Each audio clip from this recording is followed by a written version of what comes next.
नमस्कार दोस्तों, स्वागत है आपका हमारे चैनल पर। मम्मी, ये कैसा खाना बनाया है तुमने? ना नमक का स्वाद, ना मसालों का स्वाद। इससे अच्छा होता कि मैं बाहर ही खा लेता। मैंने कल शाम को कितना प्यार से तुमसे कहा था कि कल नाश्ते में पाव भाजी और साथ में मसाला पाव बनाना, मगर तुम बना नहीं पाई और ये बेस्वाद पाव भाजी बना दिया। आजकल ध्यान कहाँ है तुम्हारा मम्मी? अनिकेत झल्लाकर बोला।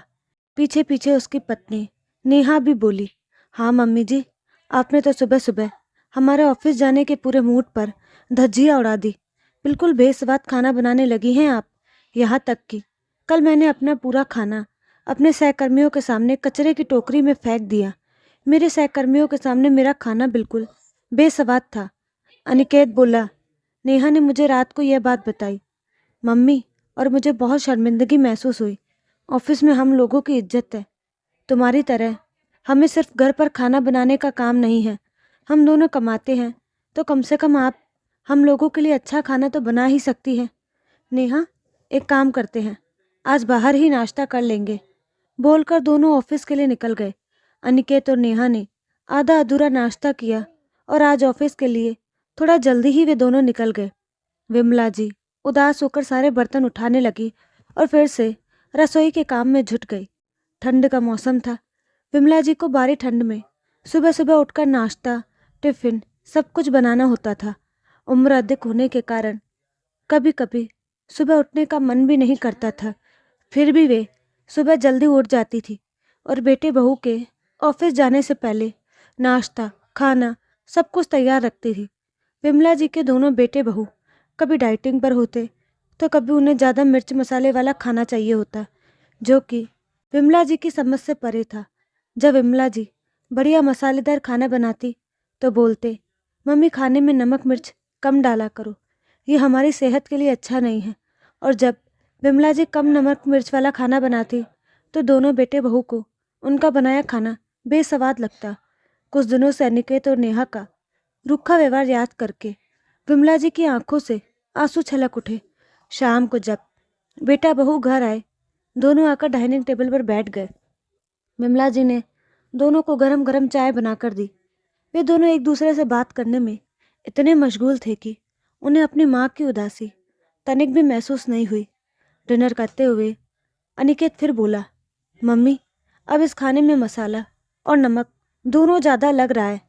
सच में लगता है तुम उम्र के साथ साथ खाना बनाना भूलने लगी हो। विमला जी का अपमान करके अनिकेत और नेहा एक दूसरे के सामने एक कुटिल मुस्कान दे रहे थे, जिसे विमला जी ने भांप लिया। विमला जी ने रात को सोते सोते फैसला कर लिया कि अब वह कल से इन दोनों को बराबर सबक सिखाएगी। तुम लोगों ने अब तक माँ की ममता की देखी है, माँ का कठोर रूप नहीं देखा। दूसरे दिन वह रजाई में 7 बजे तक सोती रही। बेटे बहू ने उठकर देखा, आज ना तो चाय तैयार है, ना लंच और ना ही नाश्ता। नेहा जल्दी से विमला जी के कमरे में आई और उन्हें जगाते हुए बोली, मम्मी जी, क्या हुआ? आपकी तबीयत तो ठीक है ना? विमला जी उसका हाथ अपने ऊपर से हटाते हुए बोली, बस ठंड थोड़ी ज़्यादा लग रही है, जाओ मुझे सोने दो। नेहा तो टेंशन में आ गई और बाहर आकर पति से बोली, क्या ज़रूरत थी कल तुम्हें इतना सब बोलने की? अब देखो तुम्हारी माँ आराम से सो रही है, लगता है नाराज़ हो गई है हमसे। अब लंच, नाश्ता और चाय कौन बनाएगा? अनिकेत बोला, अरे यार, मुझे क्या पता था ऐसा हो जाएगा, बस मुंह से निकल गया था मेरे। तुम रुको, मैं माँ को मनाता हूँ।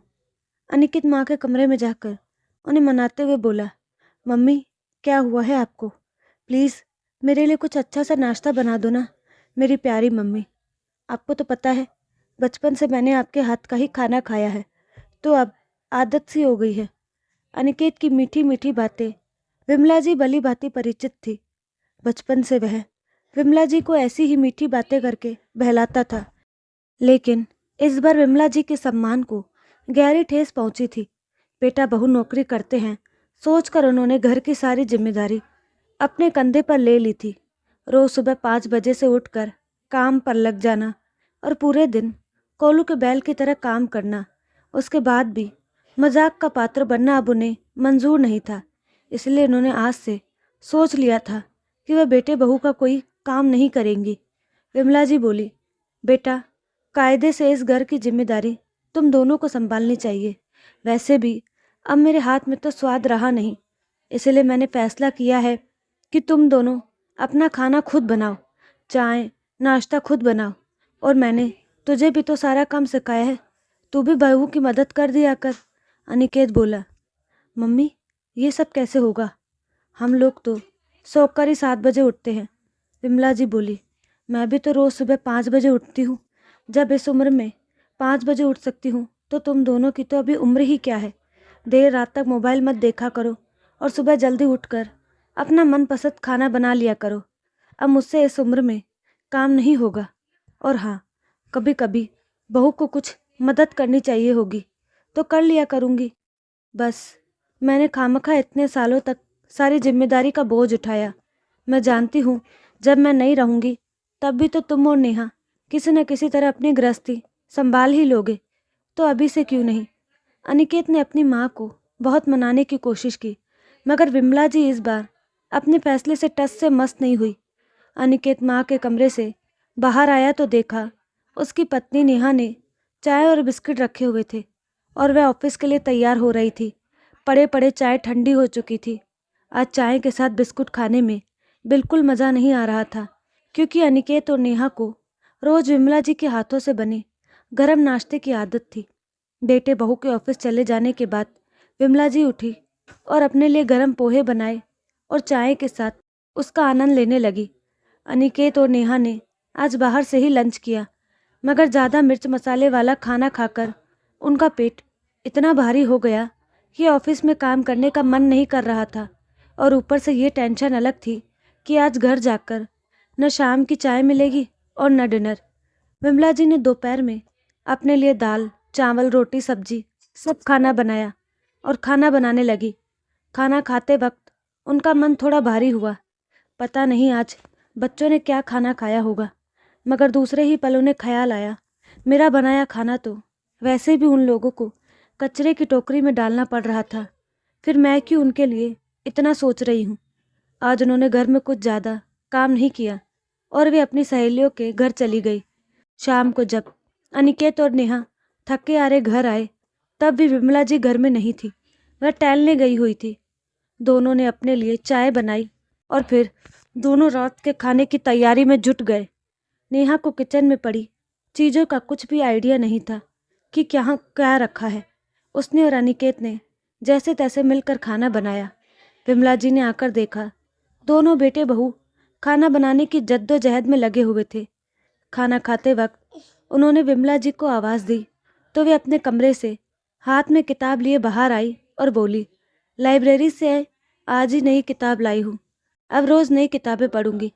मुझे पहले से किताबें पढ़ने का शौक़ था, मगर तुम लोगों की वजह से सारे शौक़ मार दिए थे। अनिकेत और नेहा बुझे मन से एक दूसरे का मुंह ताकते रह गए। खाना चखते ही विमला जी बोली, कितना बेस्वाद खाना बनाया है तुमने। फिर भी कोई नहीं, मैं खा लूँगी, क्योंकि मैं जानती हूँ खाना बहुत मेहनत से बनता है। कचरे की टोकरी में खाना डालकर इसे वेस्ट नहीं करूँगी। कर्मों का चक्र तो चलता ही रहता है। कल तक माँ के हाथ का खाना दोनों बेटी बहू को कचरे की टोकरी में फेंकना पड़ता था, आज खुद उनके हाथ का खाना भी कचरे की टोकरी के लायक ही था। अनिकेत और नेहा ने भी जैसे तैसे खाना निगला, क्योंकि खाना वाकई में बिल्कुल अच्छा नहीं बना था। वे लोग अब कर भी क्या सकते थे, उनकी माँ ने कदम जो पीछे खींच लिए थे। अब बस अफसोस के अलावा उनके हाथ में कुछ नहीं था। दोस्तों, वक्त रहते सामने वाले के प्रयासों की कीमत समझ लीजिए, क्योंकि जब सामने वाले ने प्रयास करना बंद कर दिया तब आपके हाथ अफसोस के अलावा कुछ नहीं बचेगा। तो दोस्तों, आपको कहानी कैसी लगी अपनी राय कमेंट बॉक्स में ज़रूर दें और साथ ही हमारे चैनल को लाइक शेयर सब्सक्राइब करना ना भूलें। धन्यवाद।